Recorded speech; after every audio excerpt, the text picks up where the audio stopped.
Oh là là, apprêtez vos feuilles de papier, crayons et tout le reste, car je crois que le Seigneur nous donnera un temps merveilleux. Maintenant, Paul exalte le Seigneur Jésus, et le met à sa place. Maintenant, si nous pouvons terminer ceci dimanche matin, en fait, la plus grande partie de ceci va bien concorder avec le message de dimanche matin, parce qu'il s'agit de tirer au clair la question du sabbat. C'est une question importante parmi les observateurs du sabbat aujourd'hui. Et j'aimerais vous inviter tous à venir à cette réunion dimanche matin, car quel est le jour d'adoration qui est correct? Le samedi ou le dimanche? Que dit la Bible à ce sujet? Ainsi donc, ce livre sépare la loi d'avec la grâce et il met chaque chose à sa place. Les Hébreux ont été élevés dans la loi et Paul leur disait quel était le rapport entre la grâce et la loi. Maintenant, juste un petit arrière-plan. À propos, je me suis procuré des lunettes de lecture. Peut-être, s'il m'arrive de trébucher, je les ai, vous savez. Il me reste juste 2 ans pour atteindre 50 ans et je ne vois pas comme avant de près. J'ai commencé à m'apercevoir que les mots devenaient flous et je pensais que je devenais aveugle. Je suis allé passer un examen et le médecin a dit « Non, vous venez simplement de dépasser 40 ans, mon fils. » Bien, il a dit « Si je vivais jusqu'à un âge assez avancé, cette vue pourrait revenir et je pourrais à nouveau avoir cette bonne vue de près. » Il a dit « Maintenant, pouvez-vous lire votre Bible si vous l'éloignez de vous? » Oui, mais après quelque temps, vos bras ne seront plus assez longs. Et ainsi, j'espère maintenant que dans cette étude, cette petite Bible Collins est imprimée en assez bon caractère, je peux la déchiffrer assez bien. Mais quand nous en arrivons au point important et profond où nous devons prendre le Nouveau et l'Ancien Testament et les relier, j'ai une petite Scofield. Et je suis habitué à la Bible Scofield avec ses notes. Maintenant, je ne lis pas les notes de Scofield car je ne suis pas d'accord avec Scofield sur beaucoup de ses théories. Mais j'aime vraiment la façon dont c'est disposé. Il y a longtemps que je l'ai et que je la lis et tellement, je sais en quelque sorte comment trouver mes sujets. Ceci est tout neuf pour moi, l'enseignement. Et je ne suis pas un célèbre enseignant, mais supportez-moi pendant un petit moment et je vous dirai la vérité de toute façon au mieux de ma connaissance. Maintenant, ce livre, souvenez-vous, Paul, comment l'avons-nous trouvé? C'était pour commencer un grand enseignant ou un grand érudit. Et il était formé dans l'Ancien Testament. Est-ce que quelqu'un peut me dire maintenant qui était son enseignant d'après ce que nous avons vu? Gamaliel, un des docteurs réputés de ce temps-là. Et alors Paul, nous trouvons qu'un jour, avant d'être appelé Paul, quelqu'un peut me dire quel était son nom? Saul. Et il était une grande autorité à Jérusalem, une autorité religieuse. Et il a commencé comme un homme religieux bien formé. Il pouvait parler 4 ou 5 langues, un homme très intelligent. Eh bien, est-ce que son éducation et son intelligence l'ont aidé? Non, il a dit qu'il a dû oublier tout ce qu'il savait pour apprendre Christ. Ainsi, nous trouvons que cela n'exige pas un homme intelligent ou un homme instruit. Il faut un homme qui accepte de s'humilier devant Dieu, peu importe. Saviez-vous que Dwight Moody était si ignorant que ses écrits, pour être honnête, étaient médiocres comme je ne sais quoi? On devait arranger ses messages tout le temps. C'était vraiment un piètre écrivain, vraiment sans instruction.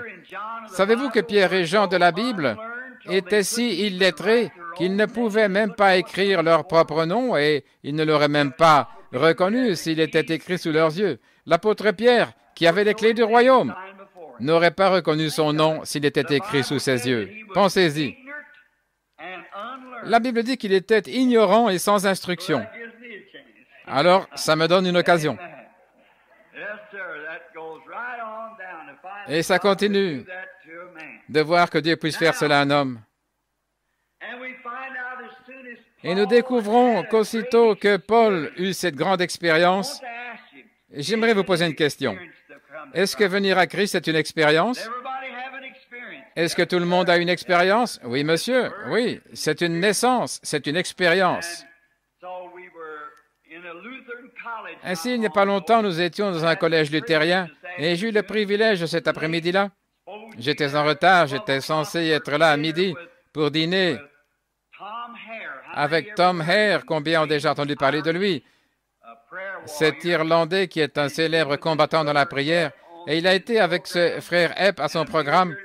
Et il est passé à plusieurs endroits ici en Amérique. Et j'ai dîné avec lui aujourd'hui. J'avais à peu près 3 heures de retard. Il était à peu près 3h30, 4h moins le quart quand nous avons mangé. Mais c'était bien. Et nous discutions sur ces choses. Comment Jésus-Christ est la tête de toutes choses. Maintenant, quand Paul a trouvé cela, qu'il a eu cette expérience, et alors avant qu'il n'accepte cette expérience, elle devait être ramenée à la Bible. Et nous voyons qu'il est parti pour se rendre dans un autre pays, et il y resta 3 ans, sont dans les Écritures, pour voir si son expérience était correcte. Maintenant, nous réalisons qu'il devait faire face à une chose importante. Il devait revenir dire à son Église et à tout le monde que la chose même qu'il avait persécutée était juste. Avez-vous eu à faire quelque chose comme ça? Certainement, nous avons presque tous dû le faire. Nous avons dû retourner et dire, ces gens que nous appelions des saints exaltés, nous avons fini par découvrir qu'ils avaient raison. Voyez-vous, c'est cela. Nous devons simplement faire demi-tour.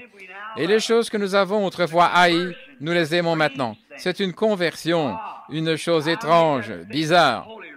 Ah bon, j'ai fait cette déclaration des saints exaltés. Ça n'existe pas. Ça n'existe pas.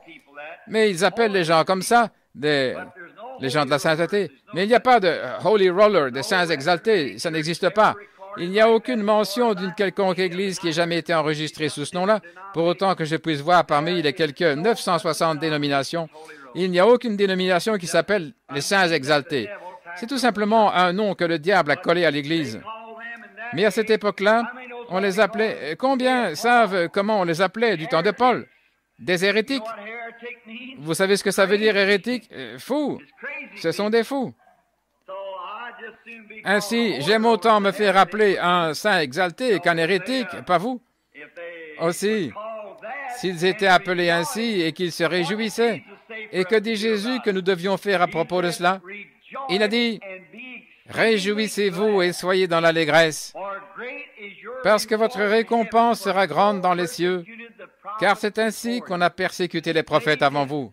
C'est ainsi qu'on les a appelés. » Il a dit d'être dans l'allégresse, être transporté, vraiment heureux. Et les disciples, quand ils furent trouvés dignes de supporter l'opprobre du nom de Jésus, ils se sont beaucoup réjouis de ce qu'ils pouvaient supporter l'opprobre de son nom. Et aujourd'hui, beaucoup de gens, s'il arrivait qu'on les appelle de saints exaltés, ils seraient intimidés, ils diraient « Oh là là, peut-être que j'avais tort pour commencer. » Mais eux, ils étaient heureux, oh là là, de porter son nom. Et puis au IIe siècle, on les appelait ceux qui portent la croix sur le dos. C'est à l'époque où les chrétiens portaient une croix sur leur dos pour montrer qu'ils étaient crucifiés avec Christ. On les appelait ainsi des porteurs de croix sur le dos. Maintenant, je sais que les catholiques se donnent ce nom, mais ce n'était pas l'Église catholique, c'était l'Église protestante, avant qu'elle ne soit appelée l'Église protestante. Elle ne protestait contre rien d'autre que le péché. La raison pour laquelle on l'appelle l'Église protestante aujourd'hui, c'est parce qu'elle a protesté contre les dogmes catholiques. Elle n'était pas encore dans le sectarisme à ce moment-là, quand on les appelait ceux qui portent la croix dans le dos. Donc un livre, l'histoire de Flavius Joseph et les autres, les deux Babylone, d'Islope et ainsi de suite, vous trouverez que c'est juste qu'il n'y avait aucune église. La première église organisée qui ait jamais existé fut l'église catholique, environ 300 ans après les derniers apôtres. 300 ans après, l'église catholique fut organisée et une persécution a commencé, forçant les gens à entrer dans l'église catholique. et ils ont uni l'Église et l'État. Cela s'est passé après ce qui fut appelé la conversion de Constantin du paganisme au catholicisme. Mais si jamais quelqu'un a lu son histoire, il n'était pas converti, vu les choses qu'il faisait. Oh là là, la seule chose religieuse qu'il ait faite fut de mettre une croix sur l'église de Sainte-Sophie. C'est la seule chose qu'il ait jamais faite comme acte religieux. C'était un réprouvé. Mais ils ont appelé ça sa conversion. C'est un peu comparable à quelque soi-disant conversion aujourd'hui. Maintenant, nous voyons que quand Paul se convertit et qu'il eut cette véritable expérience, il avait complètement fait demi-tour. Et vous savez, conversion, ça veut dire faire demi-tour. Vous allez dans cette direction-ci et ensuite vous vous retournez et vous recommencez dans le sens inverse. Oui, monsieur, c'est un demi-tour, un volte-face. Et Paul, aussitôt qu'il fut converti, avant qu'il puisse jamais avoir son expérience, maintenant il eut une merveilleuse expérience. Je crois que quand vous acceptez Christ comme votre sauveur personnel, c'est une expérience. Je crois que la joie de savoir que vos péchés sont pardonnés fait continuellement frémir votre cœur. Mais quand le Saint-Esprit béni descend, c'est une expérience, cette nouvelle naissance, que vous n'oublierez jamais. Vous devenez un enfant de Dieu. Et voici ce qui fait la chose. Comment savez-vous cela, frère Branham? Eh bien, ce sont des leçons d'enseignement. Beaucoup, les méthodistes essaient de dire qu'ils ont crié quand ils l'ont reçu. Eh bien, c'est très bien si vous l'avez quand vous avez crié. OK, mais le fait d'avoir crié n'est pas un signe que vous l'avez reçu, car beaucoup ont crié et ne l'avaient pas. Les pentecôtistes disaient qu'ils l'avaient reçu lorsqu'ils avaient parlé en langue. C'est très bien. Si vous avez parlé en langue et que vous l'avez reçu, c'est très bien. Mais vous pourriez parler en langue et ne l'avoir toujours pas. Ainsi, après tout, il s'agit de l'expérience qui consiste de passer de la mort à la vie. Quand toutes les vieilles choses meurent et que tout devient nouveau, Christ devient réel. Les vieilles choses disparaissent. Les vieilles racines de la chair. Vous savez comment arracher une racine? Nous avions l'habitude de prendre une houe à défricher et nous baissions et creusions jusqu'à ce qu'il n'en reste plus un brin. Et on disait, s'il y a une racine d'amertume qui s'élève en vous, arrachez-la. C'est juste. Et c'est ce que fait le Saint-Esprit. Il extirpe toutes les racines. Il les arrache, les entasse, les brûle, et vous en débarrasse. Et vous obtiendrez alors une bonne moisson, si c'est fait. Maintenant, Paul savait que quelque chose était arrivé. Aussi, il descendit en Arabie, et là, il étudia pendant 3 ans tous les prophètes de l'Ancien Testament, comment ils ont prophétisé. Et il finit par trouver que c'était absolument la vérité. Maintenant, comparez ça aujourd'hui. Voyez-vous, à cette expérience que nous avons ici, dans cette petite église, celle de l'étoile du matin qui est apparue là, cette grande lumière qui est descendue, qui prédisait et montrait des choses qui allaient arriver. Vous savez, c'est merveilleux. Mais mes frères dans le ministère me disaient que c'était du diable. Et moi, je ne pouvais pas comprendre. Aussi, je n'ai rien dit à ce sujet, jusqu'à ce qu'un soir, il y eut une expérience qui arriva, là, à Greens Mill, en Indiana, quand l'ange du Seigneur traversa la pièce et se tint là et prouva la chose par les Écritures. Alors un feu fut allumé, et puis ce feu a commencé à se mouvoir. Pas plus tard que dimanche dernier, nous avons vu les œuvres infaillibles de Jésus-Christ, qui peut prendre un homme qui n'a jamais marché, ayant perdu son équilibre mental, alors que Mayo et les meilleurs médecins avaient dit « c'est fini pour toujours » et qu'il resterait aveugle. Il s'est levé et est sorti du bâtiment en marchant, poussant son fauteuil roulant en descendant les marches. Il pouvait marcher et voir comme n'importe qui. Cela montre que c'est la puissance du Seigneur Jésus ressuscité. Voilà, il est le même hier, aujourd'hui et pour toujours. Ainsi ne sommes-nous pas un groupe heureux ce soir de savoir que Dieu a confirmé cette grande expérience que nous avons d'être identifiés à cette Bible et aux promesses. Par conséquent, nous devrions être dans l'allégresse. Et nous remarquons en plus qu'au 2e chapitre, nous voyons que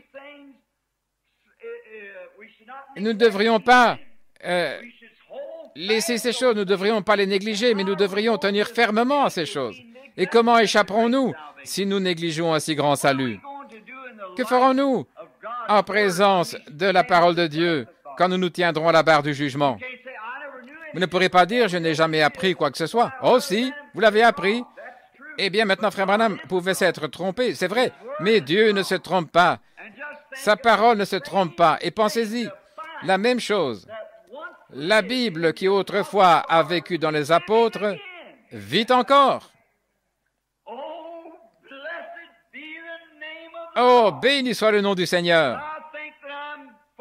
Quand je pense que j'ai 48 ans, presque 50, et que les jours de ma jeunesse sont passés, et le reste, de savoir que depuis que j'étais un petit garçon, j'avais cette promesse bénie, et que je l'ai annoncée à mes frères et sœurs, et de voir, littéralement, ces milliers qui sont sortis des ténèbres, de savoir que nous allons à notre maison éternelle, vers les bien-aimés. Et si ce tabernacle terrestre est détruit, avant que je ne finisse de prêcher, il y en a un autre qui attend là-bas. Alléluia. Et de savoir qu'il y a des dizaines de personnes assises ici qui, si elles devaient quitter cette vie juste maintenant, avant que l'on puisse remettre leur corps aux pompes funèbres, elles seraient dans ce corps glorieux de l'autre côté, se réjouissant avec les saints de Dieu, qui sont déjà dans la présence de Dieu pour vivre pour toujours avec le parfait. Il y a une preuve absolue qu'il en est ainsi. Amen. Oh, cela ferait crier les presbytériens. C'était le cas dimanche, n'est-ce pas? Ces gens étaient des presbytériens. Certainement que cela les ferait crier. Oh, cela n'est pas étonnant que les gens deviennent si émus. Eh bien, si vous pouvez devenir émotionnel en frappant une balle ou en lançant une balle dans le panier, combien plus cela vous rendra émotionnel de savoir que vous êtes passé de la mort à la vie, que vous êtes une nouvelle création en Christ. Vous le savez par la façon dont votre esprit vous éloigne de la malice et de la ruse et de l'inimitié et de toutes les choses du monde. Et votre cœur reste centré sur Christ. Ce sont là vos motifs. C'est tout ce à quoi vous pensez dans votre esprit, dans votre cœur, jour et nuit. Quand vous allez au lit le soir, que vous mettez vos mains derrière vous comme ceci et vous restez là et vous l'adorez jusqu'à ce que vous vous endormiez. Vous vous levez le matin et vous le louez toujours. Amen. Oh là là. J'ai essayé de le louer. Chaque matin, nous nous levions vers 4 heures, frère Woods et moi, pour aller chasser l'écureuil tôt le matin. Je crois que je le loue sous chaque arbre que je rencontre. Je ne peux pas voir un arbre sans le louer. C'est lui qui a fait pousser cet arbre. Si vous voyez une petite sauterelle qui s'envole, lui, il connaît cette sauterelle. Oh, dites-vous, c'est un non-sens, frère Bill. Oh non, ce n'est pas ça. Il sait où se trouve chaque écureuil. Il sait où chaque oiseau vole.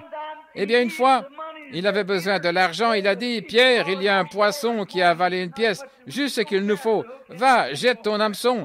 Je le conduirai là-bas. Retire cette pièce d'argent de sa bouche, car il ne peut pas l'utiliser lui-même. Va lui payer notre dîme et notre impôt. » Amen. Et il y a quelques semaines, j'ai vu flotter sur l'eau un petit poisson qui était tué. Vous avez tous entendu l'histoire. Il y a ici frère Woods et son frère et d'autres pour confirmer cela.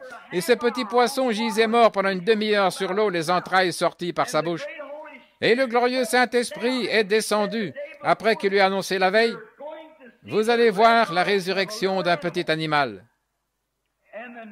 Et le lendemain matin, peu après le lever du soleil, nous avons vu ce petit poisson, pas plus long que ça, quand l'Esprit du Seigneur descendit et dit, « Petit poisson, Jésus-Christ te rend la vie. » Et ce poisson mort qui avait flotté sur l'eau pendant pratiquement une demi-heure revint à la vie et s'éloigna en nageant aussi vite qu'il pouvait. Oh, béni soit le nom du Seigneur! Combien il est merveilleux! Il n'est pas étonnant que Paul ait pu dire qu'il était selon l'ordre de Melchisédek. Il était Melchisédek. Melchisédek n'avait pas de commencement de jour, ses années n'avaient pas de fin. Il n'avait pas de commencement de vie ni fin de vie. Il n'avait ni père ni mère. Ainsi, il ne pouvait être quelqu'un d'autre. Qui qu'il fût, il est encore vivant ce soir. Il n'y a qu'un seul type de vie éternelle, et cela appartient à Dieu. Hier soir, quand nous étions en train de discuter, un frère n'arrivait pas à comprendre la Trinité de Dieu. Et comment nous expliquons cela? Comment Jésus s'est tenu là, un homme d'environ 30 ans, et eux disaient, « Oh, nos pères ont mangé la manne dans le désert. » Il a dit, « Et ils sont tous morts. » Mais il a dit, « Je suis ce pain de vie qui vient du ciel d'auprès de Dieu. Si un homme le mange, il ne mourra point. » Oh, disait-il, nos pères ont bu au rocher dans le désert. Il a dit, « Je suis ce rocher. » Un homme de 30 ans. Et il dit, « Abraham s'est réjoui de voir mon jour. » Quoi, dit-il, maintenant tu veux me dire que tu es aussi vieux qu'Abraham alors que tu n'as pas encore 50 ans? Et tu veux dire que tu as vu Abraham qui est mort il y a 800 ans? Nous savons maintenant que tu es un démon, tu es fou. C'est ce que démon veut dire, une personne folle. Il dit, tu es un démon et tu es fou. Il dit, avant qu'Abraham fût, je suis. Voilà qui il était. Il n'était pas seulement un homme, ni simplement un prophète, il était Dieu. Dieu demeurant sur la terre dans un corps de chair appelé Jésus, le Fils de Dieu incarné. C'est exactement qui il était. Maintenant, nous trouvons ici, dans la dernière partie maintenant, à la fin du 2e chapitre auquel je voulais arriver, en commençant par le verset 16, ou le verset 15, et qu'il délivra ceux par crainte de la mort étaient toute leur vie retenus dans la servitude. C'est ce qu'il dit que Jésus avait fait, qu'il est venu délivrer de l'esclavage ceux qui, toute leur vie, étaient dans la crainte de la mort. Maintenant, il ne faut pas craindre la mort. Maintenant, bien sûr, personne d'entre nous n'en veut que nous appelons mourir. Mais savez-vous que si une personne est née de nouveau, elle ne peut pas mourir?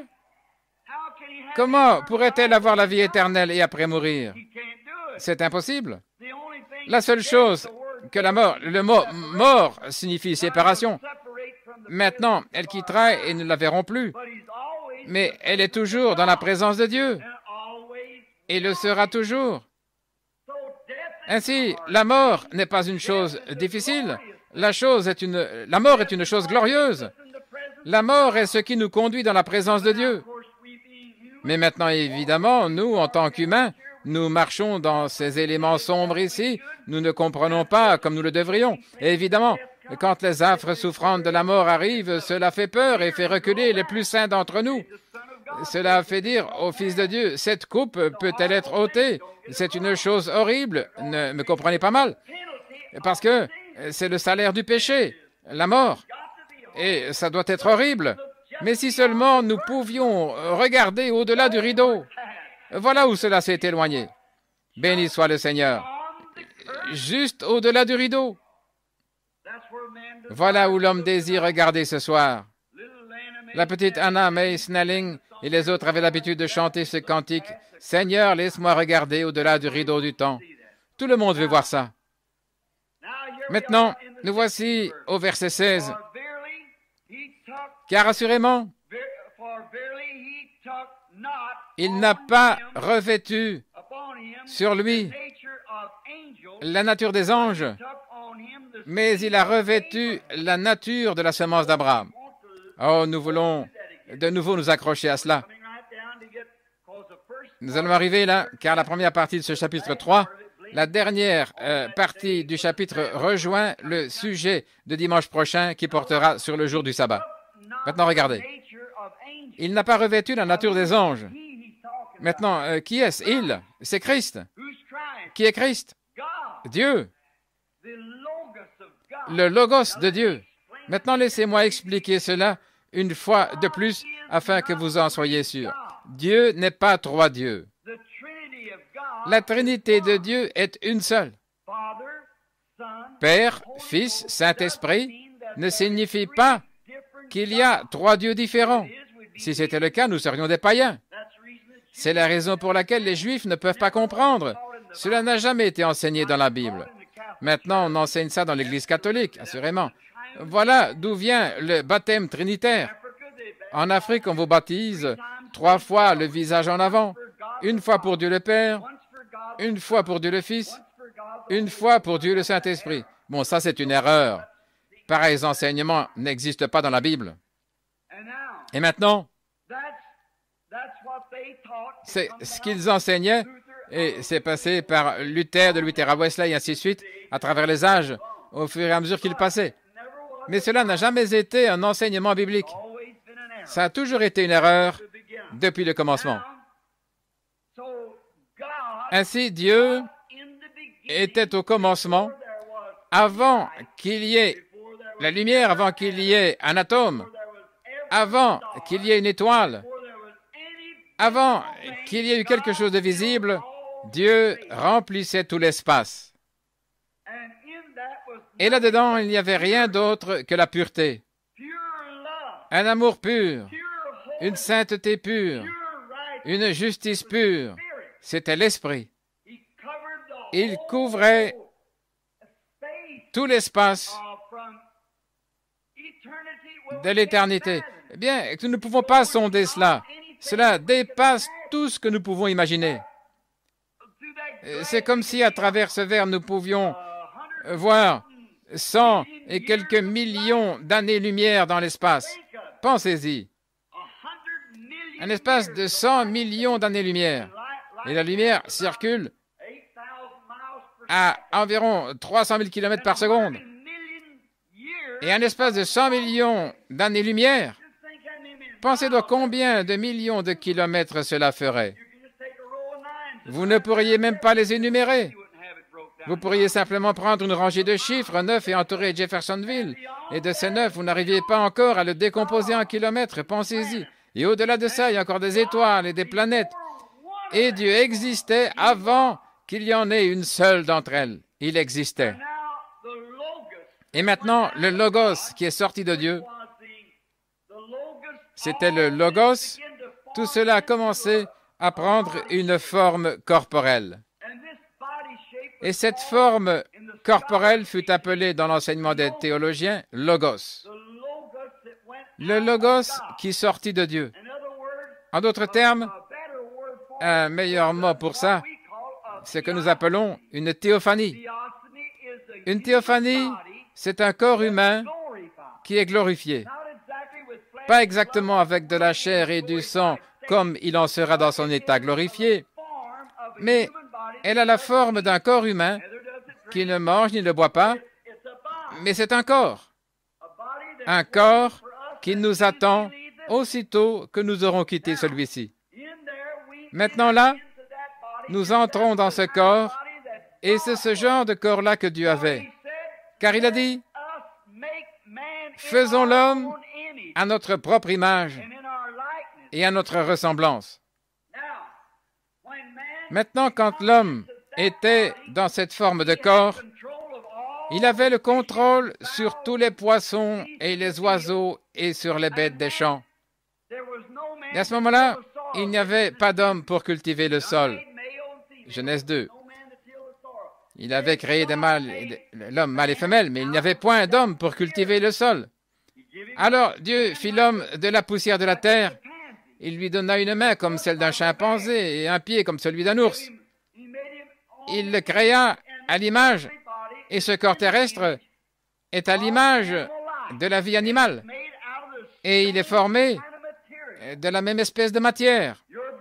Votre corps est formé avec exactement la même matière qu'un cheval ou un chien ou n'importe quoi de semblable. Il est constitué de calcium, de potasse, de pétrole, de lumière cosmique. En fait, Toute chair est comme celle-là. Ce n'est pas la même chair, c'est une chair différente, mais elle est faite de la poussière de la terre d'où elle vient. Mais la différence entre un animal et un homme est que Dieu a mis une âme dans l'homme, mais il n'en a pas mis dans un animal. En effet, l'âme qui était dans l'homme, c'est cette théophanie. Oh, je n'arriverai jamais à cette leçon, mais je dois prendre ceci. Écoutez. Ne vous rappelez-vous pas quand Pierre était en prison et que l'ange du Seigneur est venu et a ouvert les portes? Nous parcourions le supermarché l'autre jour ici et la porte s'est ouverte devant nous et j'ai dit, vous savez, la Bible a connu cette technique avant, voyez? Maintenant, la porte battante fonctionne d'elle-même. Et quand Pierre est sorti, passant à côté de ses gardes, ceux-ci furent aveuglés, ils ne pouvaient pas le voir. Il dépassa la garde intérieure, la garde extérieure, il sortit dans la cour, traversa jusque dans la rue. Et aucun d'eux ne savait qui il était. Ils ne prêtèrent pas attention, ils pensaient que c'était un autre garde ou quelque chose comme ça. Il est simplement passé par là et la porte s'est ouverte d'elle-même comme il sortait et elle s'est refermée derrière lui. Et quand il se trouva dehors, il pensait qu'il était en train de rêver. Il se rendit chez Jean-Marc où ils avaient une réunion de prière, il se mit à frapper à la porte. Oh, il est glorieux, il est merveilleux. Il ne fut pas créé sous la forme d'un ange, mais il revêtit la semence d'Abraham. Dieu est devenu la semence d'Abraham. Maintenant, si nous avions le temps de remonter dans le passé et montrer comment il l'a fait lors de l'Alliance, vous m'avez entendu prêcher de nombreuses fois à ce sujet, comment il a pris ces animaux, il les a coupés en deux, il a ajouté la tourterelle et le pigeon, puis il a regardé. Il a aperçu une petite fumée dans l'obscurité horrible, la mort. Ensuite, une fournaise fumante, l'enfer. Mais après cela, vint une petite lumière blanche. Et cette petite lumière blanche est passée au milieu des morceaux de ce sacrifice qui était coupé, montrant ce qu'il allait faire. Et il fit un serment quand il fit cela.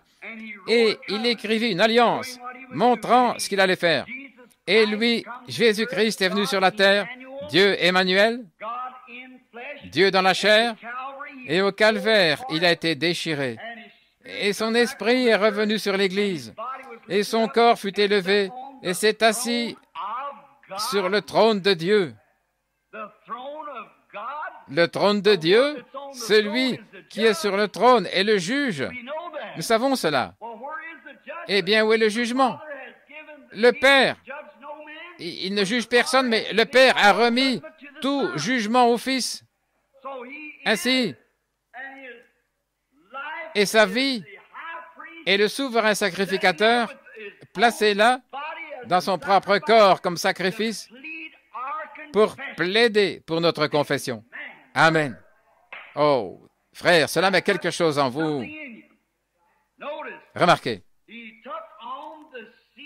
il a revêtu la semence d'Abraham. Il est devenu un homme. Dieu fait chair parmi nous pour nous racheter. En d'autres termes, Dieu devint péché afin que nous pécheurs, nous puissions faire partie de lui. Et lorsque nous faisons partie de lui, nous faisons partie. Nous sommes des gens limités dans l'espace et dans le temps. 70 ans. Et Dieu est descendu et est devenu l'un de nous. 70 ans. Pour le temps qui lui fut assigné, afin que nous puissions être participants de sa vie éternelle. Et quand nous naissons de nouveau, nous sommes des fils et des filles de Dieu et nous avons la vie éternelle et nous ne périrons jamais. Oh, quel sauveur béni! Il n'y a aucun moyen de décrire ça. Il n'y a aucun moyen de l'expliquer. C'est simplement au-delà de toute explication. Personne ne peut expliquer combien c'est grand. Comme tu es grand, c'est vrai. En conséquence, en toute chose, il a dû être rendu semblable à ses frères, pensez-y, afin qu'il fût un souverain sacrificateur miséricordieux et fidèle dans le service de Dieu. Écoutez ceci. Pour faire une réconciliation, l'expiation des péchés du peuple, réconcilier. Maintenant, Dieu, connaissant la justice, devait devenir l'injustice pour ressentir ce que c'est d'être un pécheur, pour retourner en vue de réconcilier par une réconciliation et de manifester la miséricorde aux gens. Le verset suivant, écoutez bien. Car dans ce qu'il avait souffert, Dieu ne pouvait pas souffrir en esprit. Il devait devenir chair pour sentir la douleur de la maladie, pour sentir la tentation de la convoitise, pour sentir la tentation de la faim, des besoins, pour sentir la puissance de la mort, afin qu'il puisse prendre sur lui-même le fait de se tenir en présence du grand Esprit Jéhovah. L'Esprit, pas l'homme, l'Esprit, pour intercéder pour cette vie. Et Jésus accepta cela afin d'intercéder pour nous, car il sait ce que nous ressentons. Quand vous êtes malade, il sait ce que vous ressentez. Quand vous êtes tenté, il sait ce que vous ressentez. Maintenant, avez-vous déjà remarqué que quand nous votons pour un président, tous les fermiers voteront pour un président qui a été fermier, parce qu'il connaît les difficultés de la vie du fermier. Voyez? Ils veulent un homme qui comprend.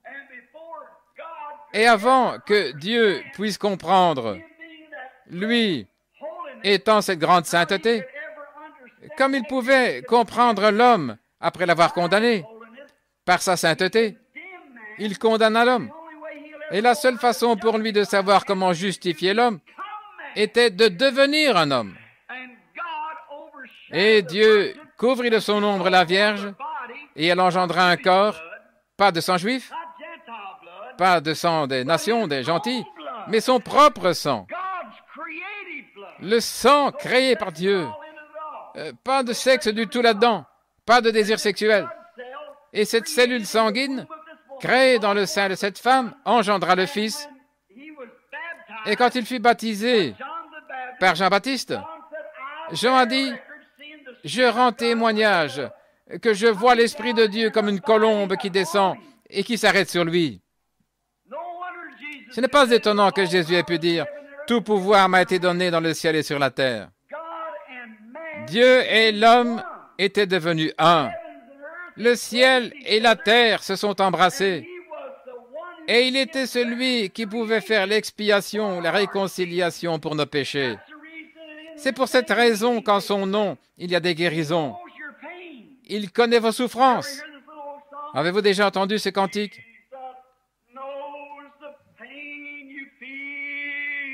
Jésus connaît les peines que vous ressentez. Il peut sauver et guérir. Apportez votre fardeau au Seigneur et laissez-le là.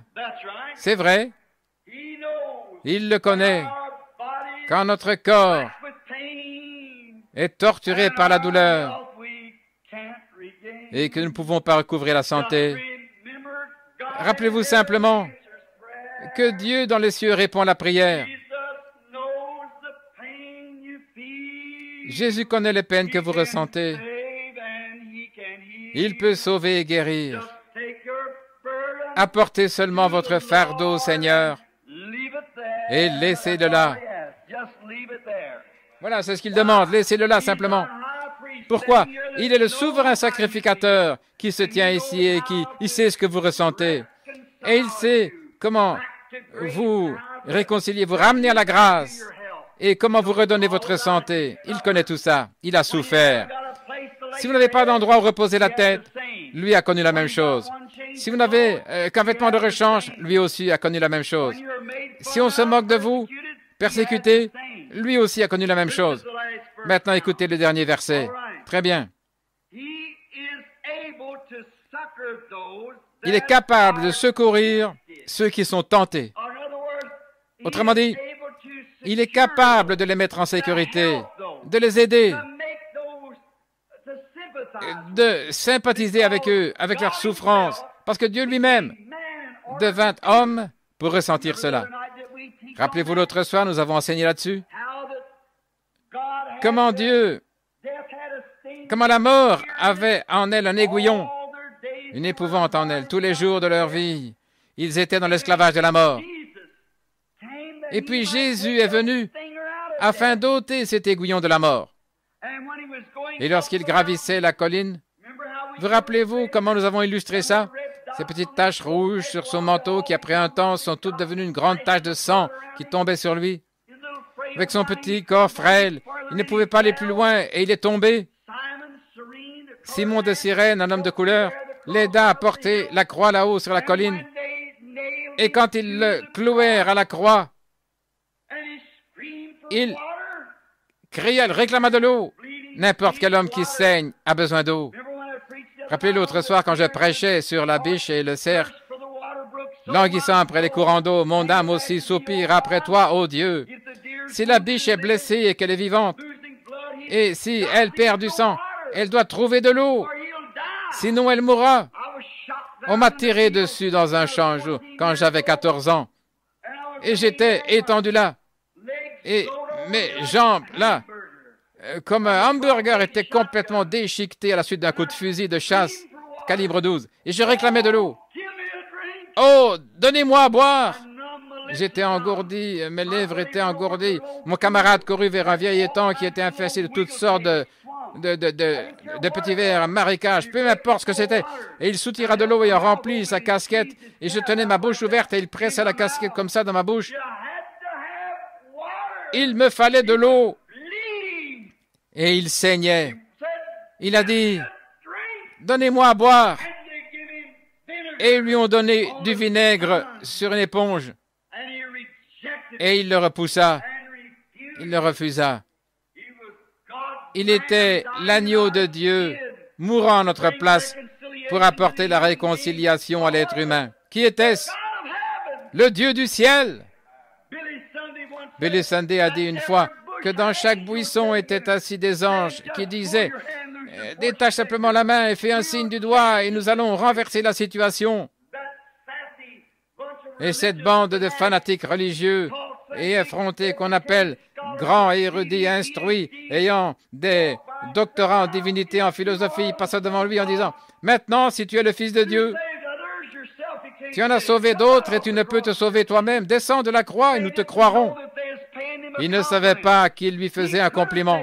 Il aurait pu se sauver lui-même. Mais s'il s'était sauvé, il n'aurait pas pu sauver les autres. Ainsi, il s'est livré lui-même. Béni soit son nom. Il s'est livré lui-même afin que je puisse être sauvé et que vous puissiez être sauvés. Oh, quel amour incomparable!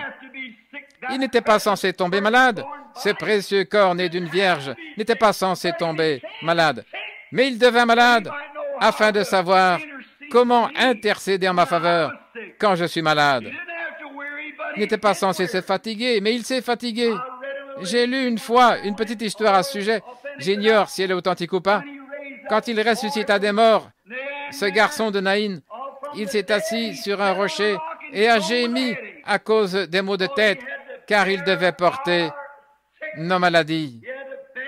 Il a dû porter nos péchés et il mourut là.